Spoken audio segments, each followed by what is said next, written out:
Hello guys, सो ये chapter number 10 के exercise problem वाला लेक्चर है जिसमें हम क्वेश्चन नंबर 25, 26 एंड 27 डिस्कस करेंगे guys from the same that is class 11th physics. अभी तक हमने क्वेश्चन नंबर 24 तक बहुत ही अच्छे से डिस्कस कर लिया एक्सरसाइज प्रॉब्लम एच.सी. वर्मा से ही from the same chapter 10 rotational mechanics, और ये उसके बाद के 3 क्वेश्चंस लिया है मैंने इस वीडियो में। इन सब एक्सरसाइज प्रॉब्लम्स के पहले मैंने थियोरेटिकल लेक्चर्स भी बहुत ही अच्छे तरीके से बताया था गाइस, तो अगर आपने नहीं देखा है अच्छे से उन थियोरेटिकल लेक्चर्स को तो वापस से एक बार फिर से जाके देखना, बिकॉज थियोरेटिकल पकड़ बहुत ही जरूरी है क्वेश्चंस को फेस करने के लिए। अदरवाइज थोड़ी बहुत आपकी कॉन्फिडेंस लूज हो जाती है जब आप क्वेश्चंस अटेम्प्ट करते हो बिना ही अच्छे थियोरेटिकल नॉलेज के। तो गाइस चलो अभी इस वीडियो को स्टार्ट करते हैं with these 3 questions. So this is basically the first problem of this video, और ये प्रॉब्लम हमें कुछ इस प्रकार से बोल रहा है that is a fly wheel of movement of inertia 5 kg metre square. तो यहाँ पे ऐसा कुछ दे रखा है, ये एक डिस्क के फॉर्म में होता है, सर्कुलर डिस्क के फॉर्म में, जनरली एक बिग सर्कुलर डिस्क होता है, और यहाँ पे कुछ इस प्रकार से दे रखा है दैट इज उस फ्लाई व्हील की जो मूवमेंट ऑफ इनर्शिया है। सबसे पहले तो हमारे पास फ्लाई व्हील है और उस फ्लाई व्हील की जो मूवमेंट ऑफ इनर्शिया है दैट इज आई, वो गिवन किया है दैट इज 5 kg मीटर स्क्वायर। ऐसा है कुछ हमारे पास, एंड दैट इज वो फ्लाई व्हील जो है that is rotated at a speed of 60 radian per second.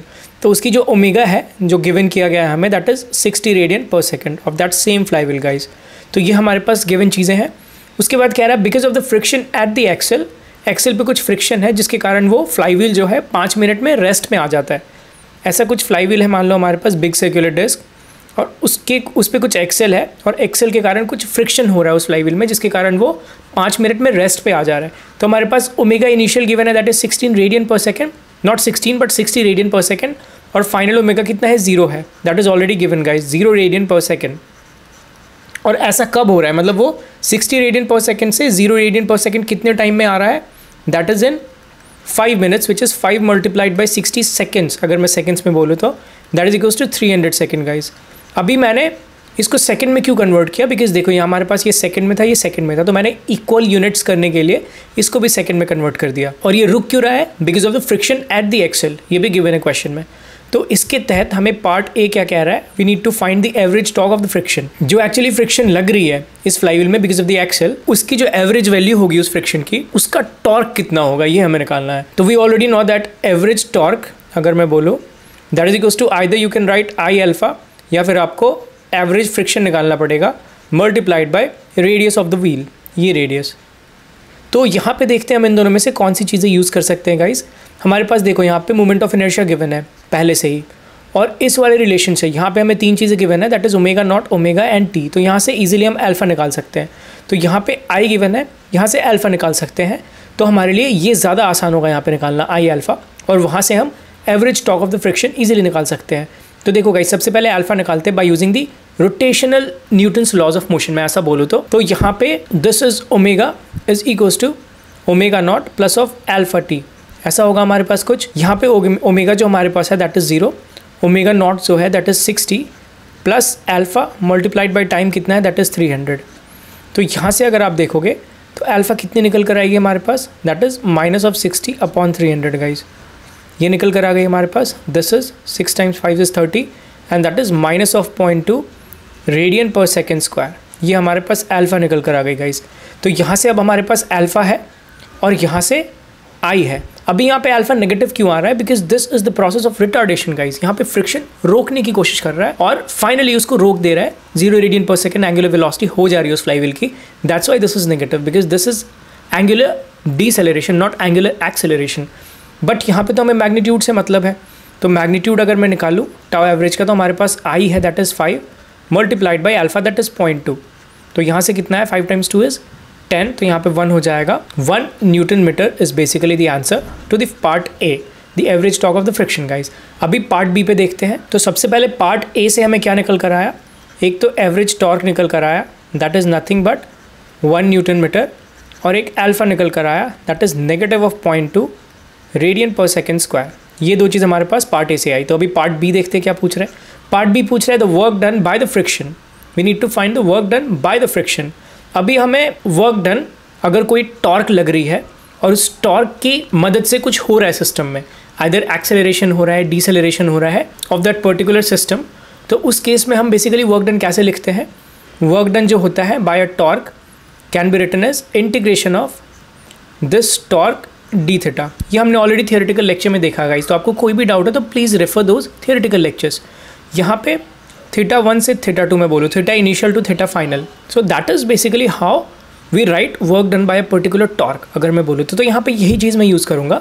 तो यहाँ पे ये चीज़ यूज़ करने के बाद तो सबसे पहले तो यहाँ पे मैं टाउ एवरेज लिखूँगा, because we are dealing with average torque, और एवरेज टॉर्क की वैल्यू हमारे पास पहले से है, तो दिस इज़ बेसिकली कांस्टेंट, तो ये इंटीग्रेशन से बाहर आ सकती है। बात बच गई डी थीटा की, तो डी थीटा में आपको देखना पड़ेगा कि इनिशियल थीटा से फाइनल थीटा कितना हो रहा है। तो डी थीटा पे आपको देखना पड़ेगा कि इनिशियल थीटा से फाइनल थीटा कितना हो रहा है। तो इनिशियली जब ये 60 रेडियन पर सेकंड से घूम रहा था फ्लाईव्हील, तब मैं मानता हूँ कि जस्ट थीटा एक ज़ीरो है, जस्ट फॉर द रेफरेंस, वहाँ पे मैं रेफरेंस पॉइंट ले रहा हूँ थीटा की, जस्ट फॉर द रेफरेंस। उसके बाद जब ओमेगा ज़ीरो हो रहा है तब हमें थीटा निकालनी पड़ेगी। तो वहाँ पे कैसे आप थीटा निकालोगे guys? We already know that theta is equal to what, omega not t plus half alpha t square, this we already know. यहाँ पे हमें सारे वेरिएबल्स पता है, हमें टी कितने 300 सेकेंड्स पे निकालनी है। तो वहाँ से देखो आप थीटा जो है, omega not is what 60 multiplied by 300, that is our time, plus half, and alpha is what minus of 0.2 multiplied by 300 square, like this. ये हमारे पास थीटा की रिलेशनशिप आ गई। तो यहाँ से आप अगर थीटा निकालो तो देखो क्या होगा हमारे पास। सबसे पहले this is what 18,000, this is 18,000 and negative एक बाहर आएगा माइनस हाफ, और ये 0.2 मैं इसको 0.1 लिख सकता हूँ। सो this is 0.1 multiplied by this is nothing but 9,000 guys, 90,000 basically, not 9,000 because 300 का स्क्वायर है। तो यहाँ से एक 0.1 ऐसे एक ज़ीरो को लेकर चला गया, एंड 18,000 माइनस ऑफ 9,000, तो हमारे पास ये कुछ 9,000 ऐसा थीटा निकल कर आ गया। 9,000 degrees, not degrees but radians, this is in radian basically. So this is basically what theta जब वो रेस्ट पे आ गया, मतलब जब ओमेगा ज़ीरो हो गया, तो दिस इज़ थीटा। और इनिशियल रेफरेंस के तहत हमने थीटा ज़ीरो लिया, तो पूरी जो थीटा की एक्चुअली ट्रैवल हुई है दैट इज़ 9,000 रेडियन हुई है गाइज। तो यहाँ पे आपको इस चीज़ का यूज़ करना है। देखो अभी मैं कैसे यूज़ करूँगा इसको। वहाँ पे यहाँ से मैं लिख सकता हूँ इंटीग्रेशन थीटा 1 ज़ीरो है हमारे पास, एंड थीटा 2 कितना है, दैट इज़ 9,000 रेडियन है हमारे पास, एंड टॉर्क जो एवरेज है that is 1 multiplied by d theta. So ये कुछ हमारे पास ऐसा होगा, थीटा डी थीटा का integration basically theta, and this is 0 to 9,000।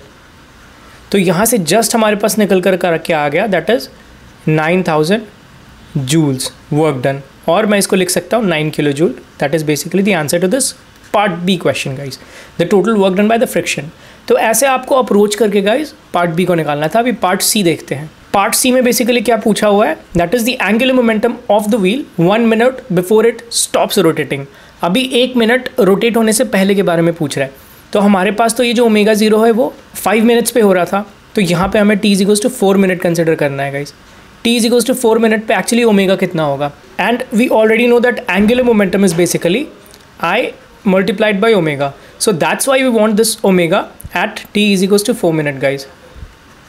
इसीलिए हमें ओमेगा चाहिए at t is equals to 4 minutes, ताकि हम उसको I से मल्टीप्लाई कर दें तो हमारे पास एंगुलर मोमेंटम निकल कर आ जाए, and that's what the part C is asking. So यहाँ से ओमेगा 4 मिनट्स पे कैसे निकालोगे आप? तो देखो आपके पास ओमेगा इनिशियल है that is 60 rad per second, right, and omega final जो है हमारे पास that we need to find.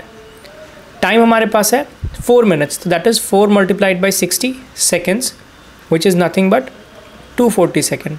But अभी तक तो हमारे पास 2 वेरिएबल हुई, तो एक तीसरी वेरिएबल कहाँ से लाएंगे? वेल हमारे पास ऑलरेडी है this alpha. Alpha is what, that is minus of 0.2 radian per second square. तो यहाँ से गाइज आप ओमेगा ईजिली निकाल सकते हो ऐसे। देखो omega is equals to omega not plus of alpha t. So omega not is 60 plus alpha is what, minus of 0.2 multiplied by t is what, 240. So यहाँ से देखो 60 minus of this cancel out हो गया, and this is 48. So this is what, this is 12 rad per second. This is basically the omega guys at t is equals to 4 minutes. तो अभी आपके पास omega है, आपके पास I है, you can easily find I is 5 multiplied by omega is 12. So this is what, this is 60 kg meter square per second.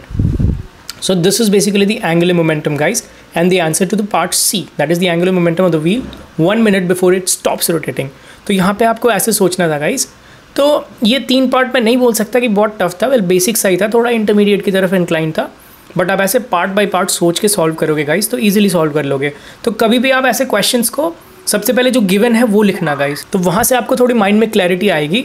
उसके बाद आपको पता चलता जाएगा जैसे जैसे आप सॉल्व करते जाओगे कि कहाँ पे कौन से वेरिएबल को हमें यूज़ करके कौन से पैरामीटर्स निकालना है और इस पैरामीटर्स का फिर नेक्स्ट वाले पार्ट के लिए कैसे यूज़ करना है। तो वहाँ से माइंड में थोड़ी क्लैरिटी मिल जाएगी आपको गाइस। अभी चलो नेक्स्ट क्वेश्चन की ओर बढ़ते हैं। सो this is basically the second question of this video guys, और ये क्वेश्चन हमें कुछ इस प्रकार से बोल रहा है that because of the friction between the water and oceans with the earth surface। तो सबसे पहले आपको इस फिनोमिना को समझना पड़ेगा गाइस, और तभी मैंने इस क्वेश्चन को लिया है और थोड़ा एक वेरिएबल के कारण लिया, वो मैं आगे बताता हूँ। तो सबसे पहले तो अर्थ है, मान लो ये हमारे पास, और ओशन में वाटर है। तो वाटर को गाइस मैं ऐसे ऊपर दिखाता हूँ अर्थ के, आप समझ लेना कि एक्चुअली ये जो वाटर है वो अर्थ पे है, मैं इसको ऊपर दिखाया हूँ। तो जब ये अर्थ रोटेट करेगा ऐसा, तो ऑब्वियसली जो वाटर है उस रोटेशन को रेजिस्ट करेगा। रेजिस्ट क्यों करेगा? Because of the law of inertia. Water अपनी जगह पे रहना चाहेगा, बट ये जो अर्थ है वो रोटेट करेगा, एंड बिकॉज ऑफ दैट वो रोटेशन में एक फ्रिक्शन पैदा करेगा जो वाटर है हमारे pass on the surface of the अर्थ। तो बेसिकली वाटर चाहेगा कि वो अपने पोजीशन पे ही रहे, अपने प्लेस पे ही रहे, बट अर्थ उसको रोटेट करने की कोशिश करेगा, एंड दैट्स वाई वो अर्थ के रोटेशन में एक फ्रिक्शन पैदा करेगा। तो इस वाले कॉन्सेप्ट को एच.सी. वर्मा सर ने इस क्वेश्चन के तहत रखा है। उसके बाद देखो अभी क्वेश्चन में क्या गिवन है, that is the rotational kinetic energy of the earth is continuously decreasing, और because of this phenomena, because of the friction जो कि वाटर लगा रहा है इन दी ओशंस अर्थ सर्फेस पे, उसके कारण जो काइनेटिक एनर्जी है, rotational kinetic energy of the अर्थ, वो कंटिन्यूसली डिक्रीज कर रही है, और उसको इन्होंने नंबर्स के फॉर्म में दिया है। That is if the earth's angular speed decreases by 0.0016 radian per day in 100 years. तो this is something that you should note about guys. यहाँ पे इस वैल्यू से काफ़ी लोग कंफ्यूज हो सकते हैं, काफ़ी लोग नहीं भी हो सकते हैं, बट ये थोड़ा एक क्रिटिकल चीज़ थी, इसलिए मैं इस क्वेश्चन को लिया था। तो यहाँ पे ऐसे तरीके से देने का मतलब क्या है एच.सी. वर्मा सर का? उन्होंने दिया है 0.0016 radian per day in 100 years, ऐसा कुछ गिवन किया है गाइज, और कुछ इस तरीके से अर्थ की एंगुलर स्पीड बेसिकली डिक्रीज हो रही है। तो यहाँ पे लिखा हुआ है अर्थ की एंगुलर स्पीड डिक्रीज हो रही है, तो बहुत लोग ऐसा सोचेंगे कि this is what the angular speed is, ऐसा कुछ सोचेंगे, या थोड़ी अलग तरीके से भी सोच सकते हैं गाइस, बट ये एक कंफ्यूजिंग पॉइंट है। तो ये बेसिकली एंगुलर वेलोसिटी नहीं दी गई है, एंगुलर स्पीड नहीं दी गई है, बल्कि एंगुलर एक्सेलरेशन देने का एक तरीका है गाइस एच.सी. वर्मा सर का। This is angular acceleration. ये कैसे एंगुलर एक्सेलरेशन है? देखो 0.0016 रेडियन पर डे डिक्रीज हो रही है angular speed in 100 years like this. तो आप इसको ऐसे देख सकते हो। Now this is time and this is time, तो आप देख रहे हो रेडियन पर सेकेंड स्क्वायर के टर्म्स में ये कुछ हमें बोलने की कोशिश कर रहे हैं सर। तो इसको आपको डे को भी सेकंड में कन्वर्ट करना पड़ेगा और 100 ईयर्स को भी सेकंड में कन्वर्ट करना पड़ेगा, then you will get what? Angular acceleration guys. तो इसको आप ऐसे कर सकते हो, that is 0.0016 rad upon 1 day. 1 day में कितनी सेकेंड्स होंगी? 24 multiplied by 60 multiplied by 60, then again multiplied by 100 years into 365 days में मानो 100 ईयर्स में, तो multiplied by 24 hours in 1 day multiplied by 60 this much minute multiplied by 60 this much second. So this is what guide? This is radian per second square, this is in second square, तो ये radian per second square हो गया। This is R alpha, ये हमारे पास निकल गया alpha. कह रहा find the average torque of the friction on the अर्थ। तो एवरेज टॉक के लिए हमें एक आई चाहिए, एक अल्फा चाहिए, these two things we need. तो अल्फा हमें पहले से पता चल गया, ये जो इस टर्म में एच.सी. वर्मा सर ने दिया गया था, जिसको मैं बोला ऑलरेडी टिपिकल है ये। अभी आई निकालना है। आई के लिए अर्थ को आपको स्फीयर एज्यूम करना पड़ेगा। Earth is not a perfect sphere that we all know, तो उसको आपको स्फीयर एज्यूम करके निकालना पड़ेगा। और स्फीयर की बेसिकली मूवमेंट ऑफ इनर्शिया कितनी होती है? This is a solid sphere, so 2/5 mr² guys, 2/5 mass of earth into radius of earth square, ऐसे कुछ हमें निकालना पड़ेगा। तो यहाँ से देखो रेडियस ऑफ अर्थ भी गिवन है हमारे पास इन किलोमीटर्स, जिसको आपको मीटर्स में कन्वर्ट करना पड़ेगा, and mass of earth is already in kg। तो यहाँ से आप 2/5 multiplied by mass of earth that is 6 multiplied by 10⁻24 kg multiplied by radius of earth that is 6400 square. तो ये किलोमीटर है, तो 10⁻³ का स्क्वायर दैट इज 10⁻6, ये भी आपको करना पड़ेगा गाइज। तो यहाँ से आप मूवमेंट ऑफ इनर्शिया निकाल लोगे। This is movement of inertia of earth about the axis passing through the centre, वहाँ से हम निकाल रहे हैं। Find the average torque of the friction on the अर्थ लिखा हुआ है, तो हम एक्सिस जो कंसिडर कर रहे हैं जिसके अबाउट हम average torque of the friction on the earth निकालेंगे, that is axis which is passing through the centre of this sphere. तो हमारे पास अल्फा यहाँ से आ गया एंड आई हमारे पास आ गया। इन दोनों को जब आप मल्टीप्लाई करोगे, और obviously this is something complex, मैं जानता हूँ बहुत सारे टर्म्स है डिनोमिनेटर में, न्यूमरेटर में, तो आपको उन सब चीज़ों को मल्टीप्लाई डिवाइड वैसे करना पड़ेगा। उसके बाद जब आप देखोगे तो आपके पास फाइनली आंसर जो आएगा that is 5.8 into 10⁻20 newton metre guys. ये आपके पास फाइनली आंसर आ जाएगा। तो इसको कैलकुलेट कर लेना। This is now completely mathematics और कुछ नहीं अभी कॉन्सेप्चुअली। तो गाइज ये क्वेश्चन मैंने इसलिए लिया था बिकॉज दो किस्म की चीज़ें थी यहाँ पे। एक तो आपको पता होनी चाहिए कि फ्रिक्शन कैसे रोक रहा है अर्थ के रोटेशन को, और फ्रिक्शन कौन पैदा कर रहा है, वेल वाटर इन ओशंस। और दूसरा ये अल्फा देने का एक अलग ही अंदाज जो एच.सी. वर्मा सर ने यहाँ पे दिया है, उसके लिए मैं इस क्वेश्चन को लिया था गाइज। अभी चलो थर्ड एंड लास्ट क्वेश्चन की ओर बढ़ते हैं। सो this is basically the third and last question of this video guys. और ये क्वेश्चन हमें कुछ इस प्रकार से बोल रहा है, that is a wheel rotating at a speed of 600 RPM। एक व्हील है हमारे पास, सबसे पहले we are having a wheel that is rotating at omega 600 rev per minute. Rev means revolution. इसको आप सेकेंड में कन्वर्ट करोगे तो 600 upon 1 minute is 60 second. This is what 10। So this is 10 rev per second. This is omega which is given initial omega, so omega not मैं मानता हूँ। About its axis, wheel की axis है उसके about, and is brought to rest by applying a constant torque for 10 seconds. उस wheel को rest पे लाया गया जो कि इनिशियली 600 RPM पे रोटेट कर रहा था, उसको रेस्ट पे लाया गया bye applying a constant torque guys. इसको आप गौर करना, कांस्टेंट टॉर्क दी गई है, मतलब अल्फा हम निकाल सकते हैं यहाँ से। तो कांस्टेंट टॉर्क कितने टाइम के लिए, वेल 10 सेकंड के लिए। अल्फा क्यों बोला मैं निकाल सकते हैं, बिकॉज अल्फा कांस्टेंट टॉर्क है तो अल्फा भी कांस्टेंट होगा, तो वहाँ से आप इक्वेशंस ऑफ मोशन लगा सकते हो फॉर रोटेशन। कह रहा फाइंड द एंगुलर डीसेलरेशन, मतलब डीसेलरेट ऑब्वियसली करेगा बिकॉज ये रोकी जा रही है 10 सेकंड में। ओमेगा क्या हो गया, 0 हो गया इन 10 सेकंड, रेव पर सेकंड इन 10 सेकंड्स में। And the angular velocity 5 seconds after the application of the torque.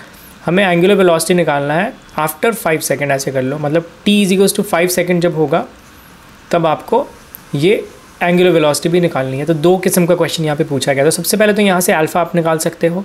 Alpha कैसे निकलेगा, वेल हमें पता है omega = omega not plus of alpha t होता है हमारे पास।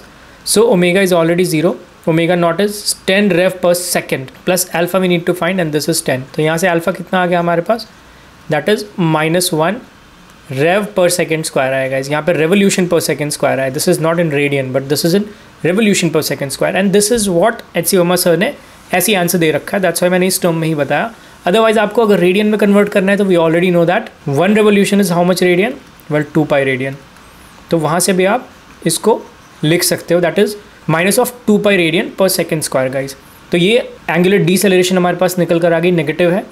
अभी ओमेगा आपको 5 सेकेंड्स के बाद निकालना है, तो जस्ट इस टाइम को आप इस टाइम से रिप्लेस कर दो, then you will get omega at 5 second. So omega is equals to what, omega not वो तो सेम ही रहेगा, दैट इज़ हमारे पास 10 है। अभी अल्फा हमारे पास कितना होगा, -1, दैट्स वाई मैंने नेगेटिव लिखा, मल्टीप्लाइड बाई जो t है दैट इज़ 5। तो 10 - 5 is 5, this much rev per second, this is our omega. तो अगर आपको अगेन इसको रेडियन के टर्म में लिखना है, दैन पाई मल्टीप्लाइड बाई 2π करना पड़ेगा, that is 10π। So 10π radian per second हो जाएगा गाइज हमारे पास ओमेगा, या फिर आप ये ले लो। तो ये भी बहुत ही आसान सा क्वेश्चन था गाइज। तो होप करता हूँ आपको ये 3 क्वेश्चंस बहुत ही अच्छे से समझ में आएंगे। अभी हम बेसिक लेवल पे ही चल रहे हैं गाइज, इंटरमीडिएट लेवल पे भी नहीं बोलूँगा मैं कि आया हूँ। कुछ क्वेश्चंस इंक्लाइंड है टुवर्ड्स इंटरमीडिएट लेवल, बट अभी कंप्लीटली इंटरमीडिएट लेवल पे हम नहीं आए गाइज। तो अभी आगे के क्वेश्चंस के साथ मिलते हैं नेक्स्ट वीडियो में गाइज। तब तक के लिए बाय एंड टेक केयर।